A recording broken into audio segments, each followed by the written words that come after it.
guys, welcome yet again to another episode of Dealing with Disney. Today's guest is D-Dog, Daryan Tabor. Nice to be here. I'll never call you D-Dog again. Sorry I did that. I know I did. Spur of the moment, you know. Anyways, how are you, my friend? Good. Good? You happy to be here? Yeah. I know you are thrilled with Disney, right? Yeah, You love totally. Disney. So I don't know if you heard the other one or not, but I was making a little bit of jazz at people that don't absolutely adore Disney. 1 through 10, how much do you love Disney? Be honest.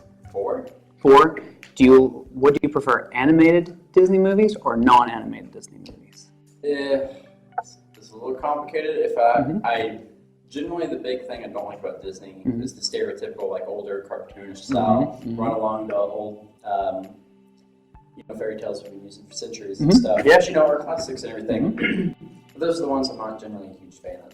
But of course they're buying everything now, so of course there's plenty of things that I do like that are technically Disney.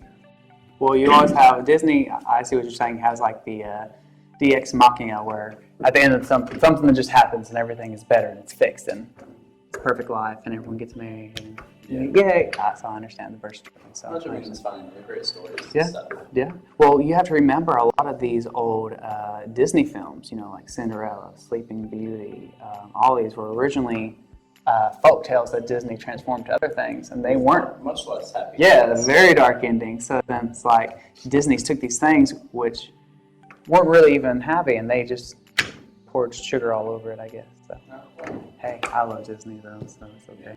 But while we're here, I asked you one question earlier, and it was, what's your favorite Disney movie? Wally.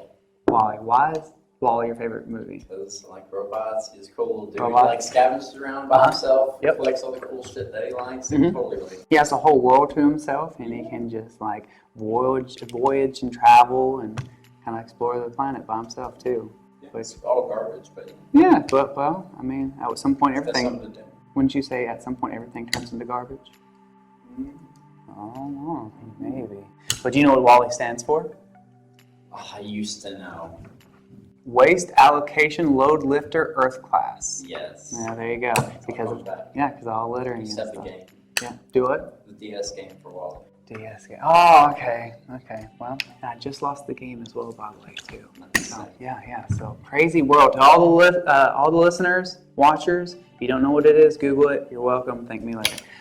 So, anyways, back to that. Littering.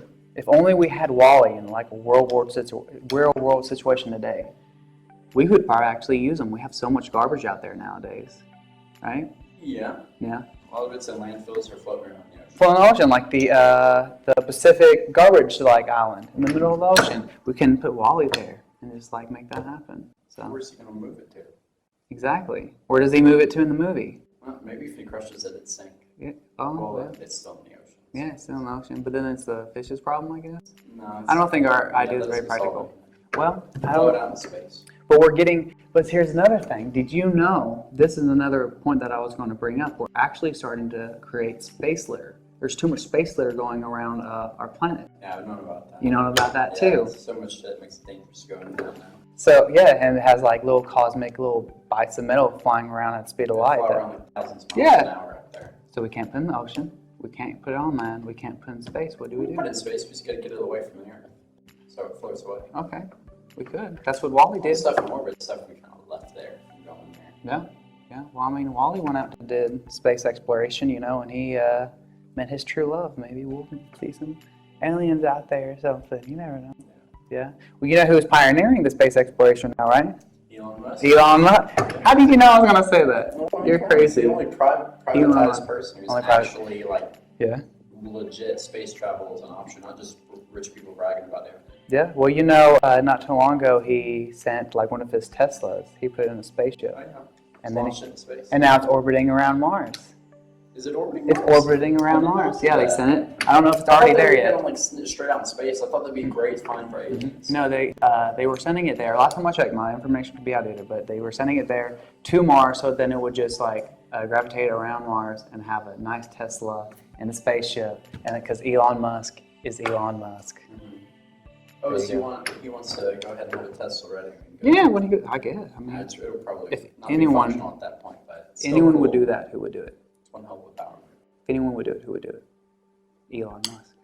So, you know what else Elon Musk is pioneering, right? the dangers of artificial intelligence.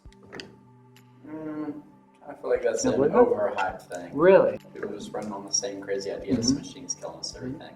So you're not worried about any, like, even what about, so you're not worried about like Terminators type style? We'll agree that's over kind That of. would have to be like literally designed and made to be like that.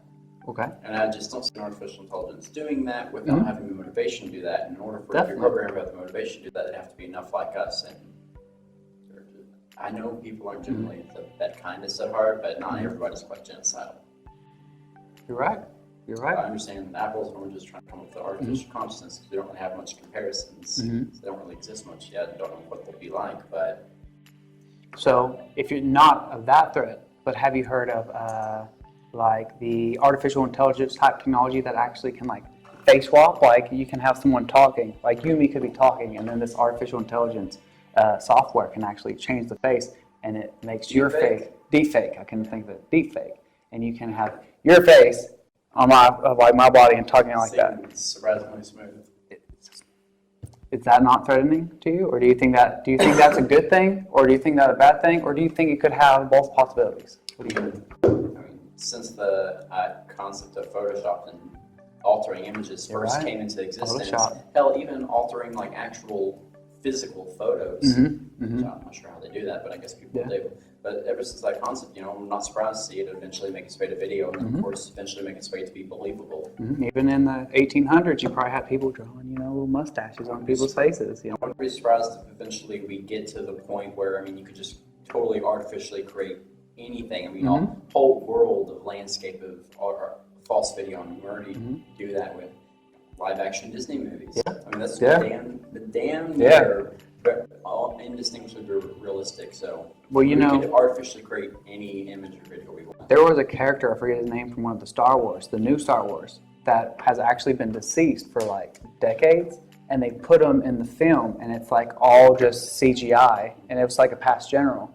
and they actually have some of that CGI that's been passed away for like decades, and he's in the new Disney movie. I don't know how I feel about that. Exactly. You don't have that person's permission. Maybe if like there's families still alive that could sort of give permission on their behalf, and people that got left their stuff, but still, it's not kind of taking it too far. I feel. Most of the laughs you hear on any like generic like comedy show, like any like old sitcom, the laughs are actually pre-recorded laughs from the 40s and 50s.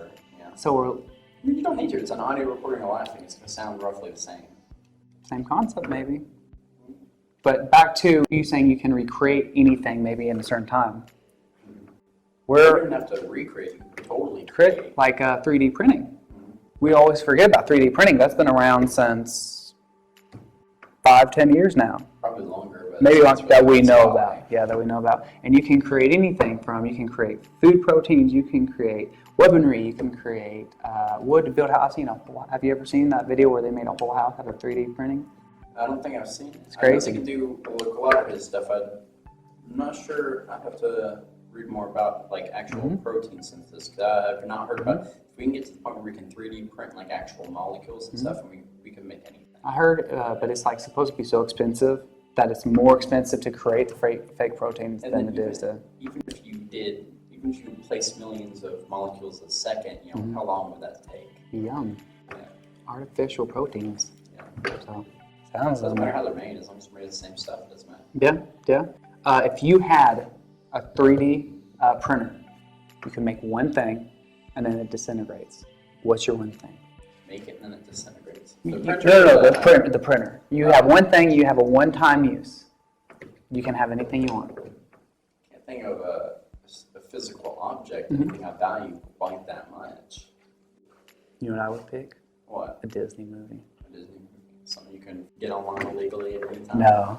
Hey, now listen. Or illegally, actually. Here at Dealing with Disney does not condone the uses of illegally downloading movies.